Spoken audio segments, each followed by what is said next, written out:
This show offers educational resources and stigma-free support for people, including veterans and their families, as we take you on a deeper dive into a specific topic around plant medicine and wellness. We're a community who listen and learn from others' wellness journey, including veterans and their families who are looking for alternatives not yet available through the VA healthcare system.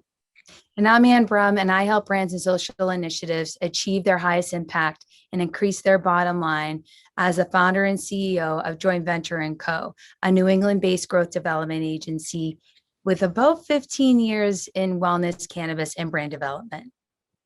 I'm Stephen Mandilli. I served 8 years in the Massachusetts Army National Guard and deployed to Iraq. I continue to serve my communities in Massachusetts as an elected official, a spokesperson for the Yes on 4 campaign, a consultant in the cannabis industry, and as an advocate with members of Congress for equitable access for wellness for veterans. And you are tuning into a Joint Venture & Co. show here on Pro Cannabis Media. Let's get into it.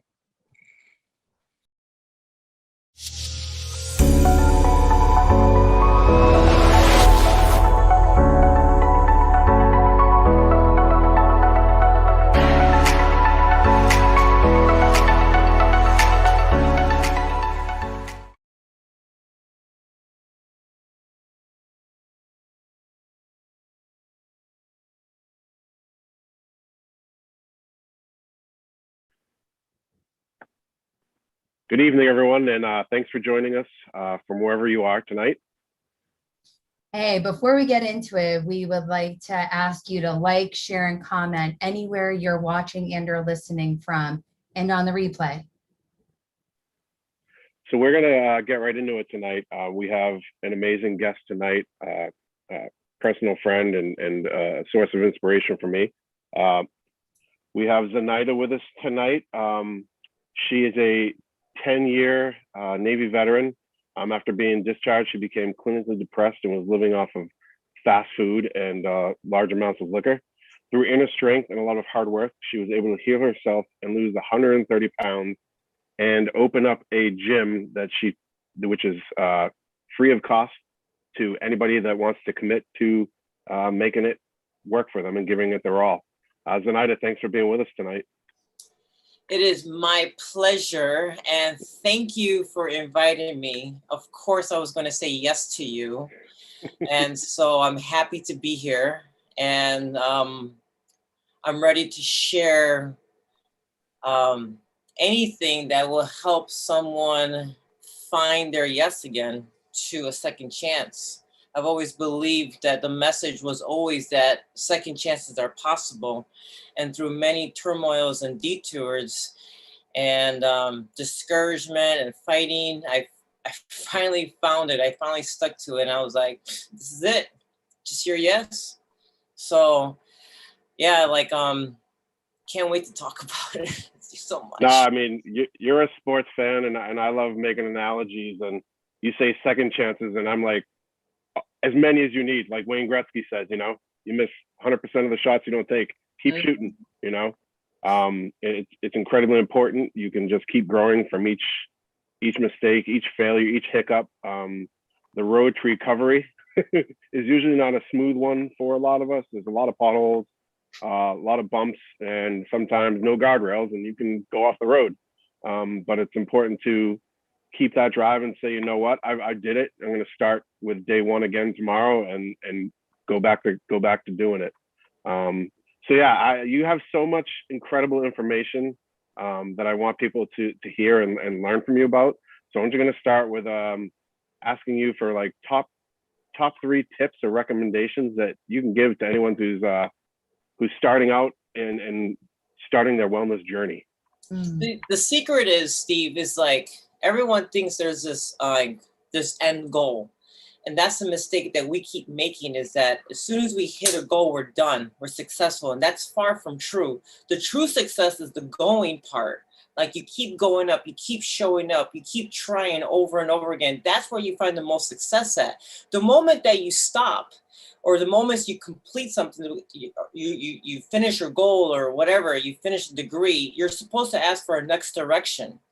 And that's where you keep going next. But the moment you stop, is there's no more success. the success is where you keep on going and going and going, because you're eventually going to find it. And so what happens is that I kept going, and as many times I wanted to stop, that's where I found it. I found it in the suffering. Trust me, I wanted to stop. Today in class, like every Wednesdays, we have class right before we work out. And we teach something, because one of the things that I've learned is that 91% of the people that go try and find their healthier ways go back to their old ways. And there's only an 8% success. So why 91% if it's $1 trillion business? There's a lack of transparency. And so it's either through the training or with the people, but there's something missing. And so I wanted to find that thing. So I always tell people that come to camp, it's not the treadmills that's going to save your life. It's not the barbell, it's you. The answer is in you. If you keep going and showing up for yourself, you're going to find it. But the moment that you stop, it's like, well, you're distracted. Something kidnapped you, something took you, and now you forgot the goal. And so now that's when you leave room for all the excuses and procrastination. And one of the things that I talked about that saved my life, that keeps me going, is that if you lean on the greater thing, at least it has to be 51% greater in your life. And so what happens is I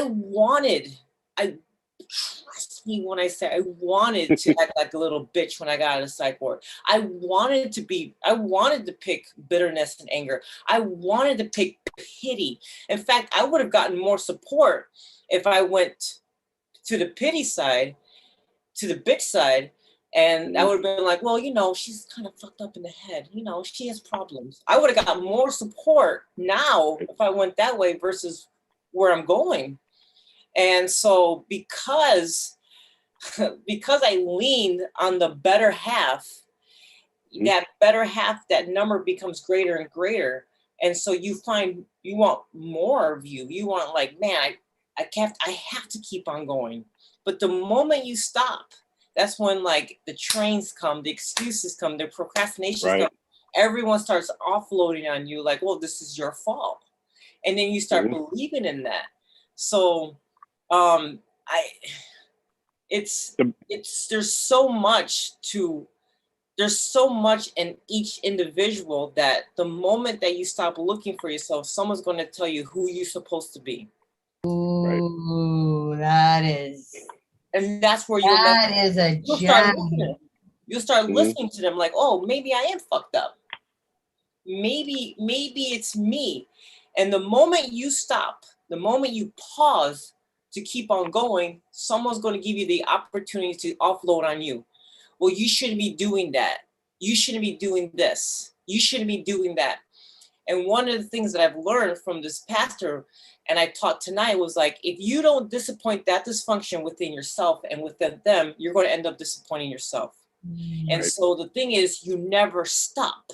You never stop. You keep on going. And that's where it's at. Even if you don't know where you're going, you keep on going. Just never stop. Have you ever, like, been in a place where there's a whole bunch of mosquitoes and you're just running, you're like, and the moment you stop and, like, all these mosquitoes, that's how it is to me. Yep. Like, I don't want to be bit by other mosquitoes. I want to keep running away from things that's going to suck the life out of me. Yep. And a lot of that has to do with, the blame game. And like people say, when you point your finger at someone or at something, there's three of your own pointing back at you. You're usually the problem. And until you accept that the problem is what you've been doing, because nothing's going to change if you keep doing the same things. So it's that blame game. You start blaming other things, and like you said, life gets easy. It's not your responsibility. You just put it off on this. It's, oh, well, I need that, or I have to do this. And it's like, no, you don't. You can do whatever you want. If you really want to change, go do it.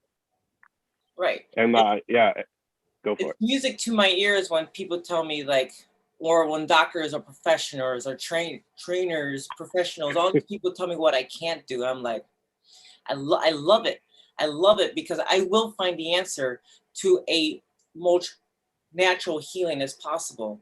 Like, to the point where people like, well, your condition must not be bad enough because you're able to doing this. Oh, right.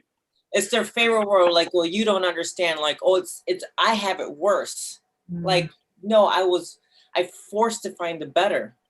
Like I did use all the excuses. I did lean on my inner capabilities. I leaned more on what I could not do instead of my capabilities. And because of that, because I leaned on what I couldn't do and I heard it all the time, it became a greater number. That 51% became almost 75% of my life. And one of the things that we last discussed, and I was actually talking to someone about it earlier, like me and you went so deep into hell.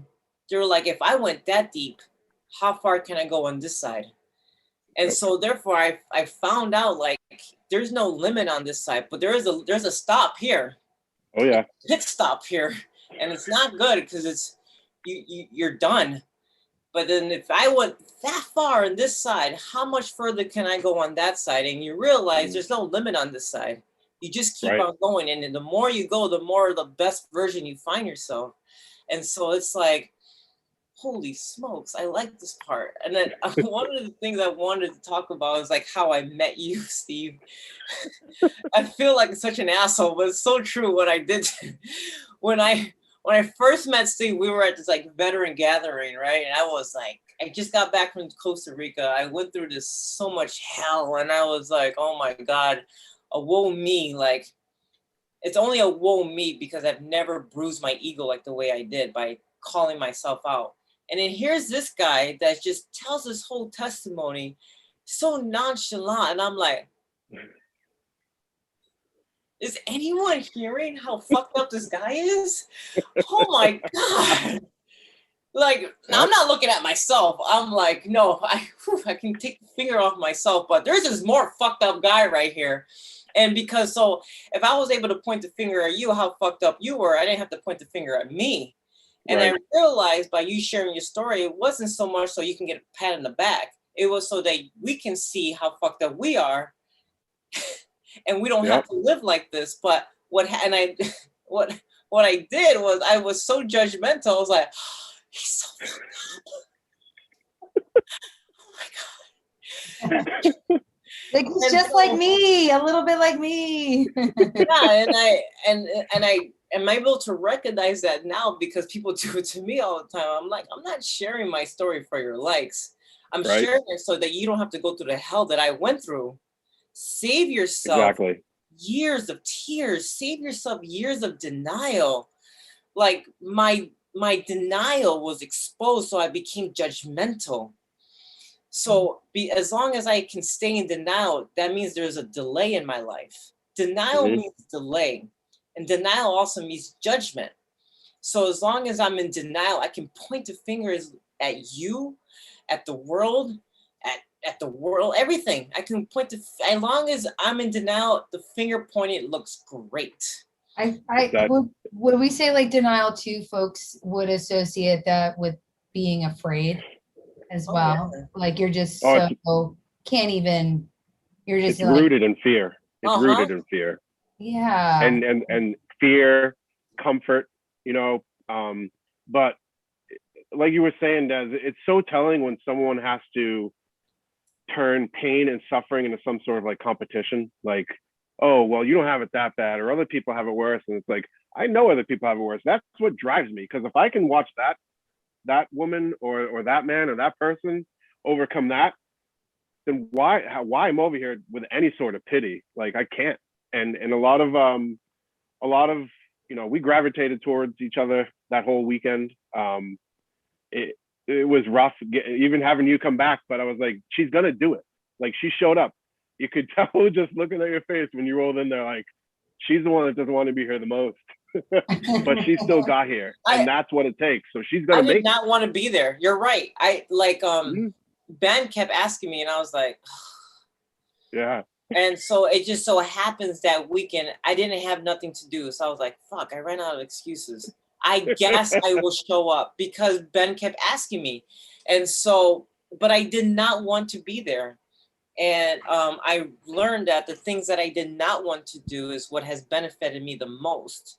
And Mm. that's why, like, I call 2021 the year of my non-bucket list because it's the more of the things that I don't want to do is the more I'm discovering more of me, which that part blows my mind. Everything that I thought was going to work did not work. I mean, I'm one of those people that have like degrees. I was making great money. I was working. I was calling myself a hard worker. I did everything, and yet I was such in denial. Like, not me. I'm not fucked up. You're fucked up. And so, as Right. long as I was able to point the finger at someone, I could definitely stay in my fear of exposure, my reputation of a hard worker. And I realized that many of us grew up in a culture where hard worker was a mask to hide behind. And as long as I can hide behind hard worker, that was a compliment. But at home, I'm just as fucked up. Yeah, I'm a Yep. hard worker, but at home, I'm falling apart. That's not life. Yeah. Or You were six- your internal dialogue that you're having with yourself at any moment as well. Like that's not going Right. to work. Right. Right. So If you yeah, if go your ahead. inward view is that you know you're fine because you're making it by society's norms, like, okay, your successes are what society said you have success. So if you're just upset, then fine, be upset and successful, you know? And I think that's what we were raised to do. Like, as long as you can keep society happy and fit in, then you're doing all right. And just, that whole mentality of just, if it hurts, rub some dirt on it, get up, walk it off kind of thing. No healing, just keep moving, Yeah, not just from like my experience of being a first generation immigrant family, like it was a way of life. Like you worked multiple jobs, like to have food in your stomach, clothes on your back, roof over your head, like you work yourself to death pretty much. And I saw that my father go through that, and I wish that it could have been different and he had a different relationship of what hard work meant for him, where it didn't put him in a grave at 58 years old. Right. And I've Right. learned that I still work my ass off. I still work. I still put in 15, 16 hours. But I realize it's not the hard work that pays off. It's being in position that pays off. And me being in a position with where I'm able to make myself available for those at the camp does not feel like work at all. Yes, I put in the hours, I put in the finances and through the donations and through the commitment. But being in position has given me more gratitude in life than anything has ever in my entire life. Like, I was a hustle harder kind of person. Like, hard work pays off. Like, no sleep. That was me. Yeah. And as many hours I put in, doing what I do for free has given me this unexplainable satisfaction of I can't even explain it, but I don't even feel exhausted. And I put in a lot of hours. I mean, I'm there sweeping, mopping, cleaning, painting, putting in hours, still working 8-9 hours a day from my job, and still having a personal life. And still, I've never felt so fulfilled in my life than what I do for free. And that blows my mind. That's the power of purpose. It doesn't That make is any the sense. power of purpose. And Yeah. so And the power of service as well, like being of service, being, and within your own community, Desi, you are very much a part of it. You are helping folks take their own lead of what wellness means to them. And I think that says a lot for folks who choose to start in their own backyard or their own neighborhood or within their own community, and being of service to really make a systemic and sustainable impact. And that, Desi, I think is the spirit of what Camp Fitzgerald is. Let's take a minute to tell people listening, what that is. And when you keep saying camp and working out, and the gym, let people describe to people what it is and how it came about. So the birth of it is that when I lost my shit the first time, which was April 2018, I was going 100 miles per hour and I didn't know it. And I remembered going to a place where I was physically losing it. And I didn't know why. I didn't know why I could not stop crying. And I was like, I'm putting all this happy music on, and nothing makes sense to me no more. And it was just uncontrollable tears. And that pissed me off because I'm like, why the fuck are you crying?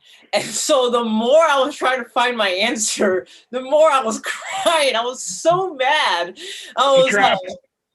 what is going on? And then nothing, like I went to like the Bruins game the night before.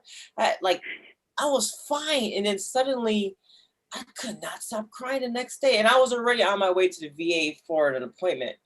And it just hit me. And so I was like, I remember telling the person that I was seeing for sleep therapy, I was like, I don't feel right, man. I think I'm losing it. And she was like, well, you're not having a breakdown. I was like, oh, okay. Well, I don't even know what the fuck this is. But so I went to work. I went to work because I was told that wasn't it. So I went to work. Uncontrollable crying, but that's not crisis. Okay. I was like, oh, okay. So I went to work and I was like, what do I do? And I remember I just like, get it together. Just think about work. Because, you know, hard work pays off. Think about work. Think about work. Just think about work. You'll be fine. And I remember I was like, just give it up. Just ask for help. And I was like, and there was this like thing that was like, do not ask for help because you're not a bitch. You Right. got it. You got it. Just stop crying. As soon as you stop crying, you can log in, you can go back to work. And just there was that little, just a little more push. I was like, I can't do this. So I went to my manager. I was like, I can't do this, man. I just started crying. She's like, what's wrong? And I said, I don't know. But you know what the funny part is? Is that she took out a piece of paper and she was like, all right, so I was like, there's so much I have to do. I have to do this. There's so much. And she was like, what is it? And in my head, it was a lot bigger than it was in real life. And so I was like, wow, I really don't have that much going on. But for some reason in my head, it was much bigger. So my professors saw it. Everyone around me saw it. I was like, oh, so I was the only one that didn't see it. And when I went to my first, let me back up. So I went to Costa Rica 24 hours later. And I just booked some Airbnb and he picked me up because I was on top of the mountain. And he was like, well, this was a last minute trip for you. I go, yeah, I just needed to get away. And it just so happens that guy was a mental health therapist. And that was his Airbnb. So the whole entire time I was there, he was giving me therapy. The And universe. things that Wow. he asked me, he goes, are you looking forward to going back to Boston? I said, no. He says, you need to find out why. And so, which is a reminder, we always have the answer. Like, yes, he guided me, he gave me guidance, but he still made me look for the answer because it's in us. And so I was like, oh, and I knew why I didn't want to go back to Boston because I had developed such a lifestyle, such a life that was fake. I didn't want to be in a relationship no more. I was always looking for a way out. I was drinking a bottle of Bacardi every single day with a liter of Coke every single day. I was eating fast food for breakfast, lunch, and dinner. I was almost 300 pounds. I was having memory loss, sciatica. My knees were bad. I couldn't walk for a quarter because my feet were burning. I was flat-footed. Everything was just falling apart, but yet I was a hard worker. Keep working. Yeah. I was, hey. And I was like, I don't want to face none of this. I just wanted to go away.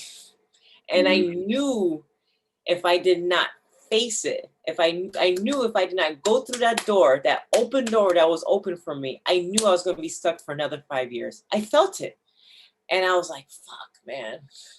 Can't everything just go away? And so I was like,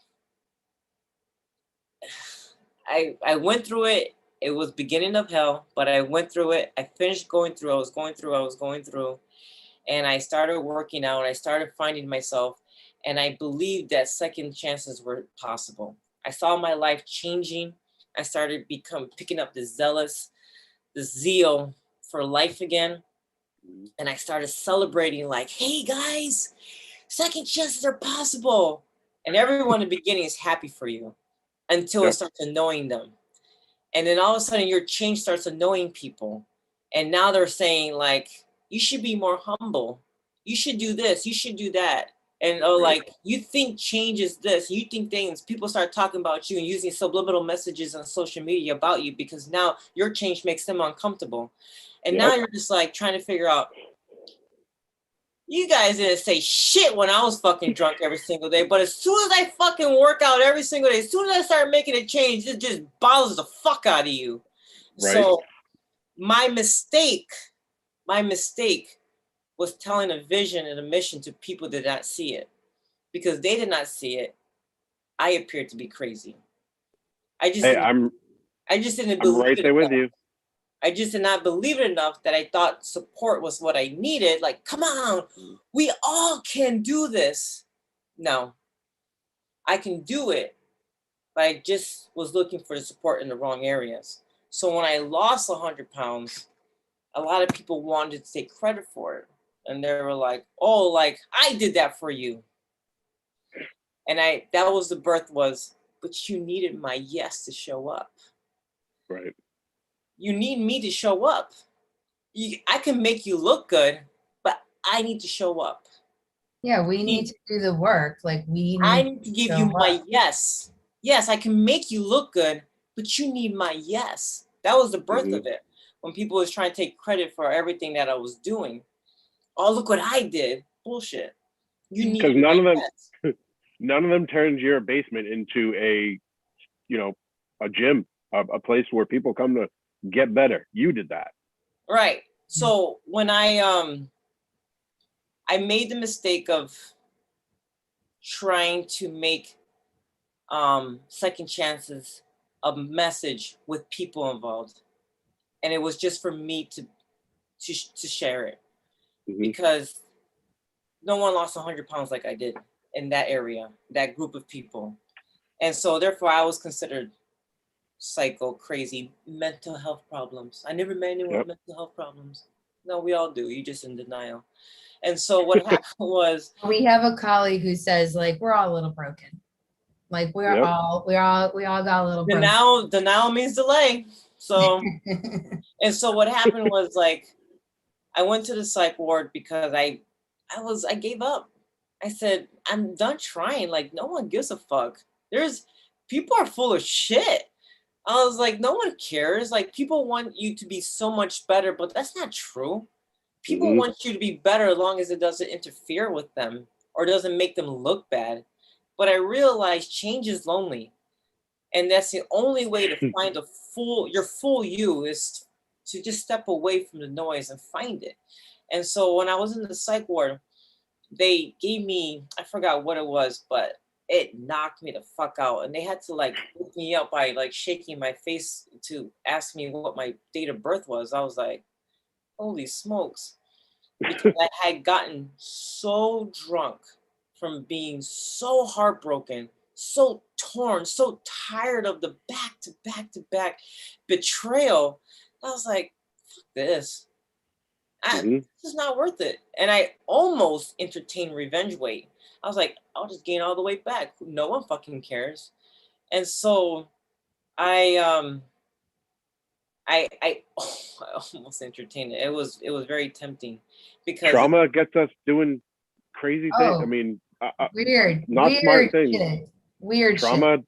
Trauma will do that. And Des, just let's put a pin in this for now because we're going to take a break. Actually, we have our PSA announcement for PTSD and for suicide awareness. So we want people to know that because, we all know PTSD treatment works. Whatever it is your treatment is working on your PTSD, it's working. So do it. So we're going to go to our PSA right now. All right. We'll be right back after this short message. Hello, and thank you again for tuning into the Joint Venture & Co. show. We would like to remind everyone that they are not alone. and there are resources available for you or someone you know who is in crisis. Below are both the Veteran Crisis Hotline number and the National Suicide Prevention Lifeline. Jot them down, take a screenshot, and share it with your friends. It's confidential, available 24/7, and can connect you with people who care and want to help you get through these tough times. You matter, and please never give up.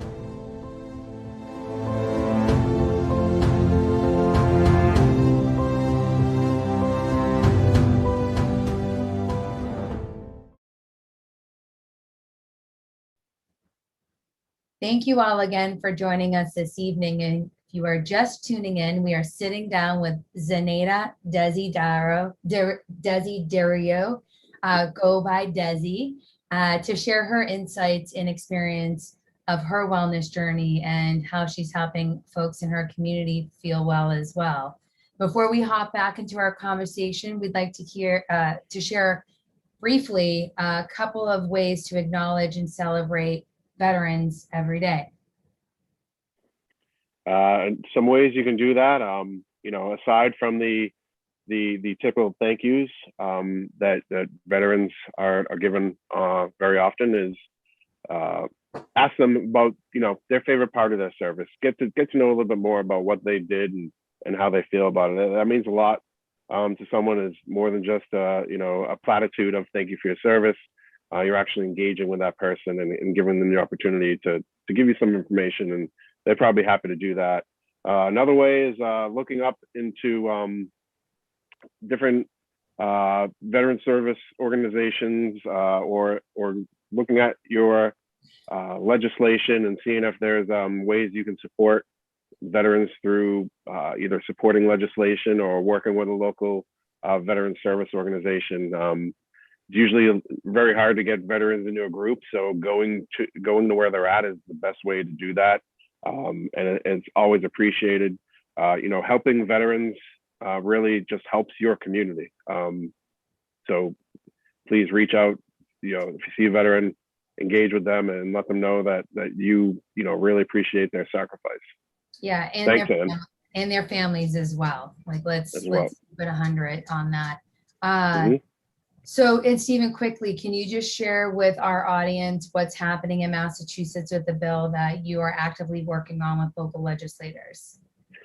Sure. So there's a bill that's going to be, it's got a date scheduled for its public hearing. It's Bill H-179. It's an act further defining eligibility for medical marijuana use. And that will be on June 22nd. It's scheduled for 11 o'clock. That's tentative date. Could change, but it's looking like that's the date it'll be. And if you want to look that up, you can go to malegislator.gov and type in Bill H-179, and all the details will be there for you for that bill. And all the support is needed. This bill helps veterans and non-veterans alike. It breaks barriers of stigma, and both financial barriers as well. So this bill can really help a lot of people and find healing and access to a much safer medication choice for them to make. And now with less barriers, we're hoping that we can really help people out. Excellent. And for folks who want to get in touch directly and provide some written testimony in preparation for June 22nd, you do not have to be from the Commonwealth of Massachusetts to show your support. You can be from anywhere and you can tune in from anywhere. So feel free to reach out to Stephen directly at mandeli@jointvco.com, and that's MANDILE at jointvco.com. So thank you. Okay, so thank you again for joining our discussion today. We hope that you are learning and you're feeling inspired, and there is some kind of switch that is happening for you. So please make sure to share this with a family member, a friend, a colleague, someone within your network of military friends as well in that community, and they can also learn more about different individuals who are going through their wellness journey, as well as plant medicine and herbal medicine, and hopefully they have some options to help them feel better right now, right away. So Thank you again. So Zenaida, I just want to pop in because on the break, I was just citing an author known as Glennon Doyle, and she has a book called Untamed. And something that struck me about when you were talking about your concept for iron therapy and the camp and the program and the service for community, you were trying to communicate this and convey this, and like folks were not really understanding it because they just couldn't get it. But having that inner knowing of like, okay, this I know, and having a practice in place to tune into that more and more is, I feel like, one of those first steps where individuals can really make these long lasting change for mind, body, and soul, not just physically, not just mentally, not just emotionally, but the whole human experience for us to live a better life. I mean, this goes by real quick. Right, because I tell people all the time at camp, like the equipment's not going to change your life. Like nothing that about the barbell is going to be like, yeah, this changed my life. It's what you do with the barbell. It's being under, it's digging, it's pushing yourself. It's the commitment that you'll find more of yourself. And before we went on break, one of the reasons why we were getting to why I started camp and why I do this is free, which surprisingly confuses people. What I do for free questions people, which that kind of blows my mind. So, You're not alone. I think Steve and I have been. We need more good people, and then all of a sudden, someone does a gym for free, and it's like, what? Nothing in life is free, and you're like, What's the catch? What's the catch? And I'm like, all right. So again, people are full of shit. So, no, but it was smart of you to do that, because like you had said, you took away an excuse from people, like, oh, I can't afford it this month.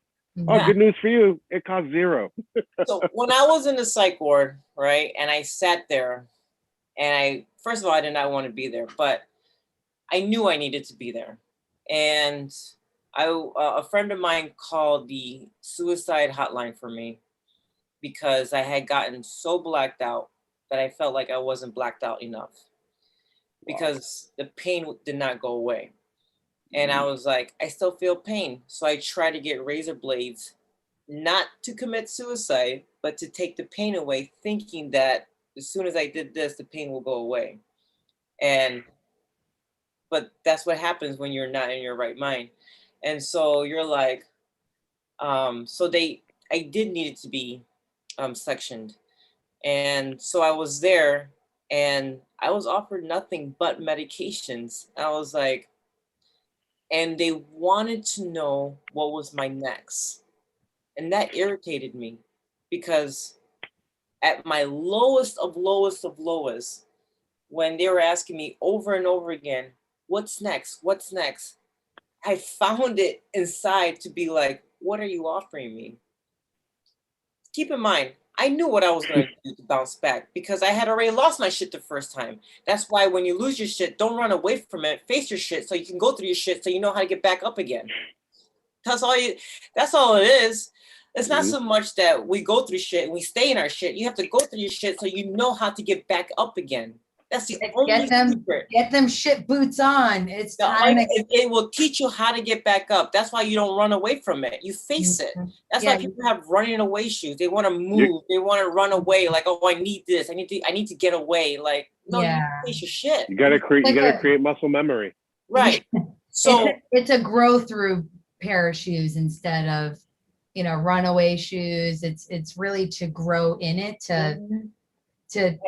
to really process what we're going through. We really have to feel it to heal it. And I knew I was going to get back up. Like, I knew that because I had already faced my pride and my ego. And I'm not saying that it felt good, but I was offered now bitterness and anger. And so I wanted to eat the bitterness and the pittiness. I wanted to eat it. I wanted it for breakfast, lunch, and dinner. But what pissed me off and what drove me, and was they kept asking me, what's next? And I kept saying, what are you offering me? And they offered me all these medications. I said, you're fucking kidding me. That's all you have to offer me is these medications. What's next? So because I kept asking, I kept challenging, it was translated as, are you refusing help? I said, no, I'm asking you, what else do you have to offer? And so I sat there and I sat back and I watched these line of people outside the medication room, just one by one, just in their cup, just taking medication. I'm like, no fucking way. This can't be it. There's nothing else to offer. So I tried to, reach out, file a complaint. I get the feel good. Oh, we're gonna work on it. Oh, usually we do, or blah blah blah. But what really triggered it, because once I got out of there, I was like, fuck this, man. Like I tried to open up an iron therapy, and didn't work out. I'm not helping people. Fuck people. I was willing to help people, but since people like to fuck me over, I'm done helping people. I deleted my social media. I was done. I did not have I was like, I'm not sharing nothing no more. I'm not reaching out no more. I'm not helping no more. Done. And what really, really pissed me off was like for 3 days, I was getting up follow-up phone calls from 8 different nurses and doctors. How's your medication intake? I go, I'm not taking them. How's your medication ticket? I'm not taking it. By the last one, I go, ma'am, I'm not trying to be mean to you. I'm not trying to be an asshole, but no one has offered me nothing else but asked me, how's my medication intake? And I'm not taking nothing. Is there anything else that you can offer me? She said, honey, I know. I go, you know what? I respect that more than the bullshit that people have been telling me. So I had a follow-up appointment and I said, do you have anything for me? Do you have like a gym membership? She was like, well, you can go through physical therapy and see if they can offer you a gym membership. I said, fucking kidding me. This can't be life. And then my first mental health appointment was 6 weeks away. So from the time I got discharged for 6 weeks, you're telling me there's nothing to offer? And so I was willing to lose everything in the psych ward. I was like, I will lose everything and to stand by what I believe in. I don't believe I believe that you can live a life without medications. It's going to be harder, yes, but I believe it with all my heart. And till this day, I still stand by it. I was willing to lose my job, my house, my car. I was willing to lose everything. I was willing to stay there for as long as they wanted to keep me to prove a point that you can live a life without medications. They sang that same song to me, Des, where when I went there, it's like, just accept the fact that you're going to need medication for the rest of your life. You got to accept that. And mourn the person that was before. And I was like, that's impossible. Like that, I don't know magic. You guys are asking me to perform magic, and I don't think I can do that. And then when you oppose it, it's like you said, you're becoming like non-compliant and you're refusing therapy. And I was like, no, I'm just looking for other options. This cannot be it. You told me when I got here that there's thousands of medications, but I don't want to try those. Let's try something else. And then, I realized I had to find a different path when they were like, okay, well, we're going to try electric shock therapy. And I'm like, no, this brain's already got enough damage. If something else gets switched up in there, I don't know what's going to happen. So I'm just going to do what I think, what kind of like the universe puts the path it puts me on. I'm going to seek that and go with that. There's one part I missed out, which is my favorite part of the psych ward. Actually, I like to share this because this was my turning point, and I remembered I made a deal with God. I said, if this one phone call goes exactly how I think it is, I'll listen to you. And keep in mind, I was very la la la la la la. Don't tell me nothing about church. Don't tell me nothing about God. Do not tell me nothing. Every time I heard music, anytime I saw anything on TV, I hurry up and switch it. Don't tell me that. I'm tired of that. But while I was in there, I said, I'll make a deal with you. If this one phone call goes exactly how I think it's going to be, I'll listen to you and I'll follow your direction next. And that one phone call went exactly how it is. I got blamed for everything. And I said, thank you. Your Mhm. turn. And the first thing I turned on TV was Joyce Myers. And she said, your secrets will make you sick. I go, that's all I needed to know. I go, game on, bring it. It was like a second wind getting into me. And I was like, I'm willing to stand by what I believe in, like I did a year ago, and say that second chances are possible, period. I will do it by myself. I will deliver the message by myself. I'm going to tell you that you can live a life again if you just say yes to it. But Mhm. keep in mind, when I got out, I did delete social media. I had already made up I was not going to help people. But I was going to keep the message that second chances was possible as long as I don't have to help people. And so what happened was I met this lady, and she was wearing heavier clothes. She had a hat on, and she needed help. And I was like, fuck. And the thing that messed me up was that she was so nice, and she was so polite, and she was so grateful, and she was so thankful that I was able to help her with something. And I was like, fuck. And so I was like, can I show you something? She goes, absolutely. I was like, damn, I wish he would have said no. So I went to go grab my phone, and I showed her a before and after of me, and she just broke down in tears. Like, Wow. genuine. I needed to see that tears. And I told her, you pick your path, either the one you're on right now or the one that you want to go on, but they both require your yes. Mhm. You want to stay on the path you're on, it requires your yes. You're on it. But if you want to change your life, that also requires your yes. And that was the birth of Your Yes Is Needed. And Mm. so what happened was I have a camp for free for anyone that wants to find their yes again. You don't have to pay for it because you don't have to go through the hell that I went through. You don't have It, to beg for help. You don't have to question yourself. You just have to find it by digging and showing up for yourself. And that's why it's free. It's free for you. I take away all your excuses. And eventually you're going to have to find it like, damn, it's really me. I'm full of shit. And so the moment you show up for yourself, I'll help you, but I'm not going to beg you to come. You show up for you, and I'll be there to help you. But I won't let you go through what I went through to ask for help, um, because asking for help is already hell. Asking for help, it already hurts. But then trying to keep the help should not be hell for people. Mm. mhm. And that's why it's free. That's why I was able to, doors open so wide. It's free. The whole camp is already paid for within a year during the pandemic. People called me and said, I will sell you this sold out equipment for such a cheaper price. People, it's by my finances, through donations, through selling of the shirts, it's through people's kindness.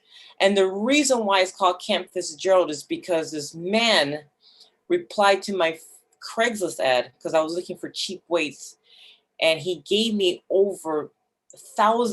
thousands of dollars worth of equipment and weights for free when I had nothing to offer him. And my gratitude was like, how can I pay you back? So I named the camp after him. His name was Jerry Fitzgerald, and it's named Camp Fitzgerald because he was a U.S. Marine veteran during the Mhm. Vietnam War. And that's why the colors are the way it is, even though I'm a sailor. Des, you are easily one of the top five, one of the top five strongest people I know, with everything that you've been through that you just explained. But then, having done 10 years in the Navy, during one of the most, I'd say the worst times in the military, with don't ask, don't tell going on, like, to have to not be, to be told that your service is, you're thanked for your service, but you as a person aren't accepted, is just, I can't imagine the complexities of trying to deal with that and getting shit done every You day. just want to just be like, when can I be myself?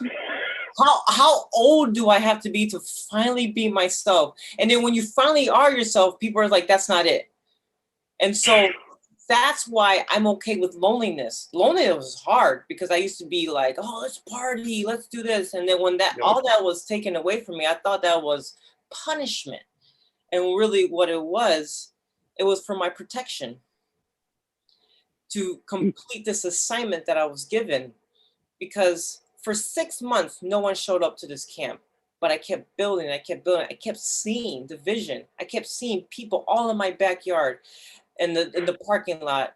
I kept seeing it, I kept painting. I would drive 2 hours to pick up one piece of equipment that was cheaper. I would drive, no one would show up for months, and they couldn't even wear my shirt because it would disappoint, someone for leaving their environment. And I was like, no, I see the vision, and I keep seeing the vision of more camps growing and growing and growing, and for free. And a lot of people are like, well, how is that going to happen? I don't know, but I know it's going to happen, just like at Camp Fitzgerald happened. And I have a list, I have a vision board of all the other camps that's being open, and I know it's going to happen. How? I just got to be available. I just got to keep saying yes to the mission and the vision that's going to happen, just like Camp Fitzgerald happened, while no one showed up. So, and you couldn't have planned the path to end up where you are. Like that path was. I told you I was done with people. This overgrown forest, and it's like, okay, I know how I want. It's on the other side of it. I have no idea how to get through this. And you start chopping away. I'm like, I'll do it. I'm not gonna quit. There's no way I can quit. It's like a dark. You go down this dark tunnel blind. And you're just like, I hope this is it.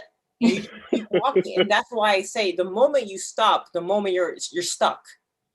Stuck is the worst place to be in, because those emotions where you're supposed to feed into your purpose now is going towards distraction. Yeah. And so if you don't take all those emotions and feed it towards your purpose, now you're constantly being distracted and pulled into things that you don't even know how you got there. Next thing you know, you're like, what happened?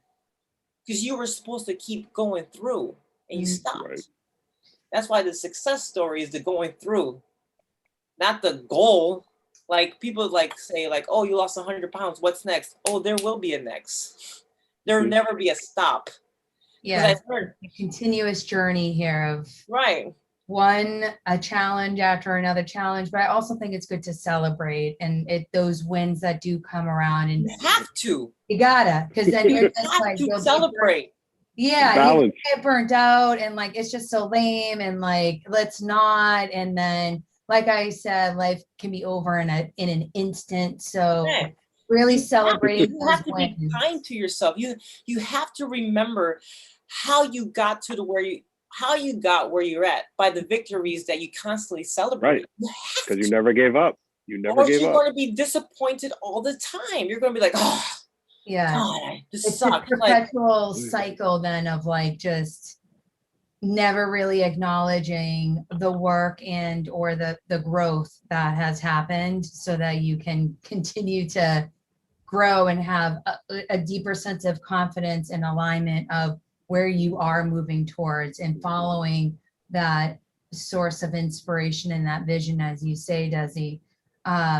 But I know we only have a few minutes left on the show, or 5 minutes or so, but Desi, can you share with those who are watching or listening, we've heard of where you've been, where you are now. You shared a little bit of how you're growing in the future, or what your hope is.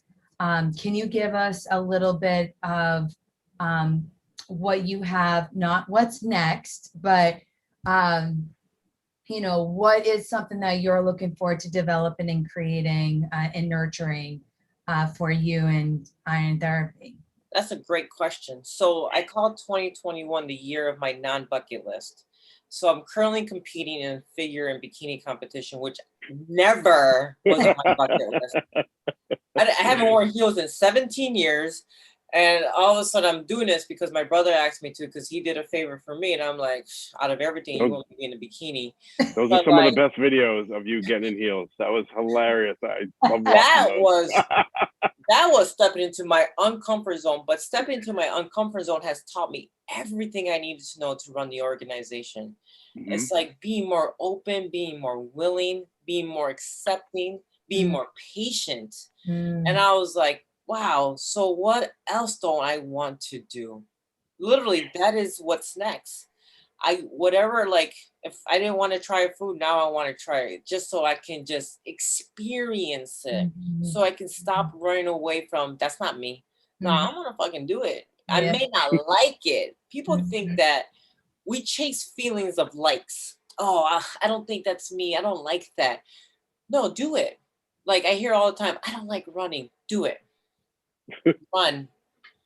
Because you're going to find something about yourself that you never know during the process of what you didn't think was possible. Mm. Right. So with this competition, um, it taught me a lot. And my next thing after competing is to do the New York City Marathon that I was selected for in 2023. And Awesome. I'm that's my wish list. That's my bucket list. And even though with the deteriorating ACLs that I have and the torn meniscus and the problems that I have in my knees, I'm going to prove that I can run a marathon without medication Mm. Awesome. because I've been running this whole entire time because I know it's possible. The thing is, I tell people every single time, we don't quit, we adjust. Mm. Mhm. You never quit. You always adjust until you find it. You adjust until you find it, and you will find it if you keep on looking for it. If you keep on digging, you'll find it. But the moment you quit, you can't adjust no more. So when it That's comes one of the. oh, I was going to I say, think that's one of the most important things I learned in military service was there's not no answer. Like you got to find that answer. There's no quitting. Mm-hmm. when So it comes to just the last is for someone who is on their first steps of, you know, feeling better, sincerely, mind, body, and soul, and whether they are struggling with their mental health, their emotional health, or even being a part of the LGBTQ community, or non-binary individuals, you know, what was something that really helped you be like, this is me and I'm owning it and I don't give two shits. lean on the better side. We always have two sides. We have our good sides and we have our bad side. If the good side is at least 51%, lean on it until it becomes 52. Lean on it some more until it becomes 53. Your biggest sword that you're ever going to own in life is your accountability sword, your responsibility sword. The more you call yourself out, the more you're going to find it. And the more you'll stop blaming, pointing the fingers. That is the biggest sword that you own. It's the sharpest Mm. sword that you own. When I called myself out, it hurt. It hurts. But when you get out of the way and you can you allow yourself to be used, stuff happens. Doors open. It's Right. pretty New remarkable. doors appear. Yep. Mhm. So let's ask you, Desi, can you please let the viewers know and anyone who's watching live or on the replay how they can find you, learn more about Iron Therapy 2.0, be able to support you and what you're doing in the community of a Boston borough called Dorchester. How can people get involved? Because there's So no one watching this that after an hour of seeing you does now, you're gonna have a bunch of people that we need more. They need more. Just an hour with you isn't enough. So they've got to know where to find you and how to get in touch with you. So please tell them all about the Iron Therapy across everywhere. I actively use Instagram at Iron Therapy 2.0. And my website is www.irontherapy.me. .me, you know?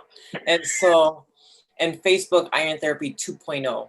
And so anytime someone emails me or they inbox me, I reply back because I know, and I'm always like, I have my hours posted on Instagram, and all you gotta do is show up.